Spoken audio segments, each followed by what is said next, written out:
Good evening. How are you?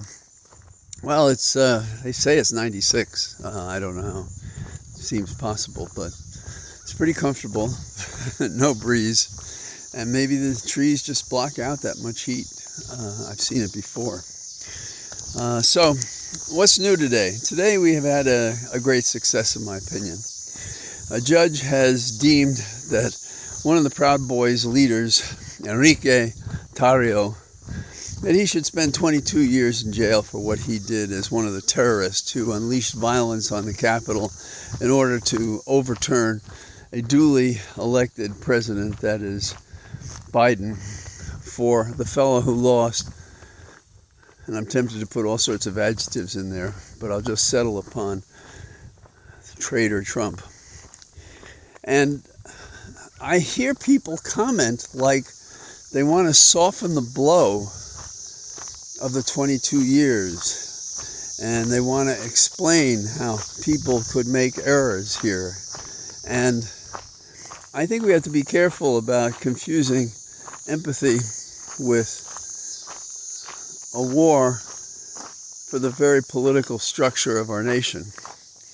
And this fella is no less than an enemy of the people, a traitor, a man who would have brought down our government. And yes, we should listen to him, and we can't be callous about it. But how much more could you do wrong to justify punishment? And we think of mass murder. Well, there were people who died. We think of people who have opportunities to do something else, and then they do something like this. We have people who claim to have served in our armed forces but don't seem to have remembered why they fought for us then. Now they fight against us. Why? Because they want it their way. You know, I listened to a discussion today, maybe you heard it, and they were talking about woke. And the guest was scratching his head on what woke meant. And that's fine, maybe that's his view. But my view is woke is pretty simple. It means you're alert to what the hell's going on around you, particularly to discrimination, because that's where the term started. And so when people attack woke, it's like an ink blot test. Why are you disturbed by woke? Because you're a fucking racist. Pardon me. I don't know why I said that, but that's what I said, and I'm not going to change it. So the answer to these people is we fight them. We fought them in the civil rights. We fought a damn war against people such as this. And so we're fighting another one. And there's no reason to be gentle when we put them down. Punishment is probably the only consideration for these people because they cannot be rehabilitated. They've already done the worst they possibly can to our country by putting us in this status in which we have so many cowards in public life as leaders that they don't know what to do about it. So I think it's just fine that this guy got 22 years. And Biggs, who got 17 years, he's still saying, we didn't do anything. Yeah, well, you did. And your lack of reality and your BS story is just not going to be acceptable. So, the other thing that's going on that's kind of interesting is Navarro.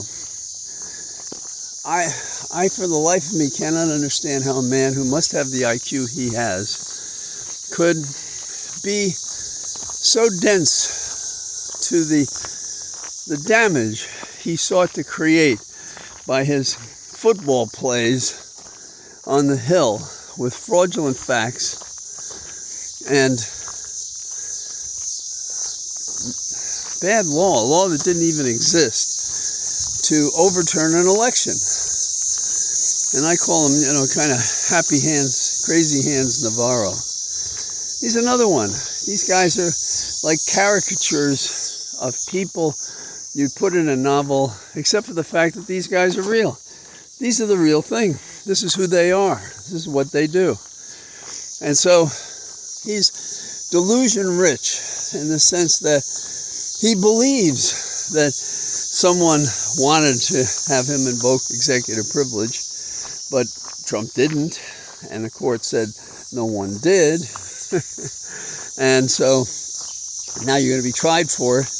And maybe by the time you hear this tape, you will have been convicted of 2 misdemeanors. And my way of thinking is, if that's all he faces, he got off easy. Because what he did was greater than 2 misdemeanors, 2 years and high fines. And crocodile tears for the, I don't know, 500,000 or 700,000 he spent in lawyers. What were they doing?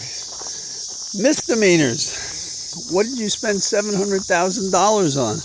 You should do an audit of what your lawyers did for you. Yes, you should do an audit of what your lawyers did for you. How could you possibly spend that much money on the bullshit claim that you had a privileged relationship with the President of the United States, and that therefore you shouldn't have to produce any documents, and you're held in contempt by Congress? He's just lucky that's all he's charged with. He should be charged in one of these other cases for what he really did do, which is to put this nation at risk. Its democratic nature, its republic nature. So, and then there was a story in, I think maybe it was the Times, in which they graphed the relative favorable and unfavorable rating of Rudy going back to like 2000. And they showed how his reputation accelerated downward the whole time. You know, the notion of acceleration happens, we go up to the the Tower of Pisa, and it's slanted, right? And if we drop something, as it goes down, it goes faster and faster at the rate of 32 feet per second. That's what was happening to Rudy. That's what's happening to Rudy. And when he comes and hits the ground, that'll be the end of him. So I think all of these are good news. What they show is vectors toward reform, restoration. And you know who we need on this team? Biden's got to get out of the White House and start punching at this guy, because he's not fighting enough. He's not giving his story. I had a conversation today about when somebody makes an outrageous claim, what do you do? And Lincoln thought you had to answer these things. Well, it becomes even more magnificently important when there's a possibility that a man could be convicted of the crimes he committed, which was to overthrow the government, become president, and try to run our government from a prison, and to pardon the people who made his re-election, if that's what happened, possible. So I think that we have to encourage our side that there's a limitation to empathy. And empathy is fine, and it's right, and it's righteous. But this is a war. This is a war of ideas. This is a war for the construct of our government. This is a war to protect and preserve what we're going to leave to our children and their children. Or we're going to leave a dictatorship. Because this is no simple turn in political history. This is not just a question of people saying things that will never happen. All of this is real. It's real in a critical fashion that we cannot ignore, that we must resist and we must fight.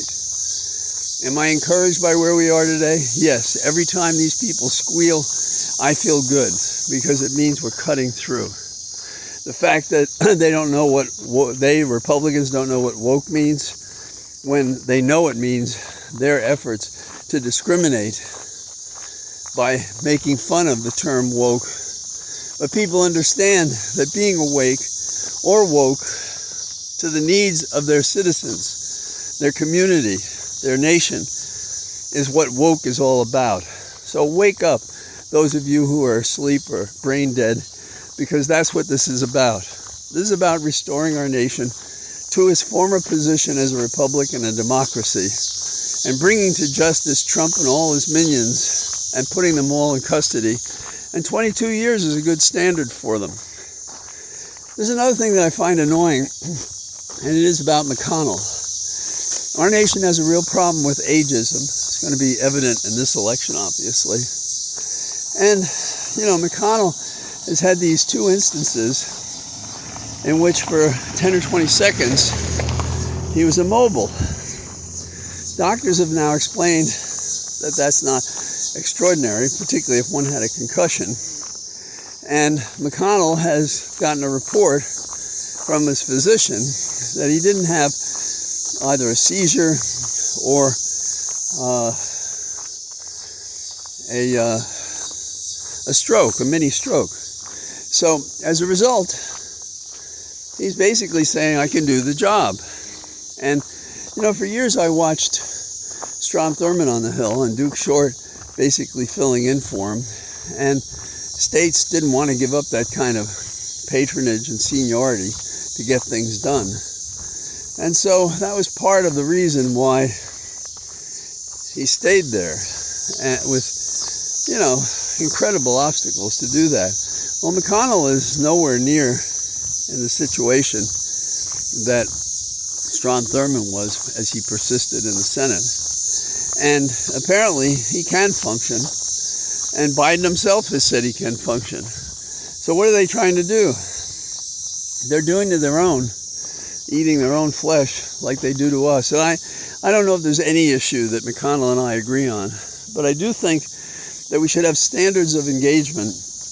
And if a person is healthy enough to stay there and was voted by the people to be elected when he was a certain age for that election, then we should respect that unless and until he cannot perform his duties. And that's a different story. So, do we need a kinder, gentler America?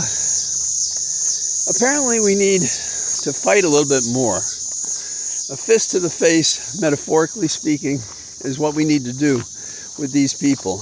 And if we don't know how to trash talk as good, then that person shouldn't be speaking that way about trash talk. We should be hurling back at them the accusations that fit their misconduct.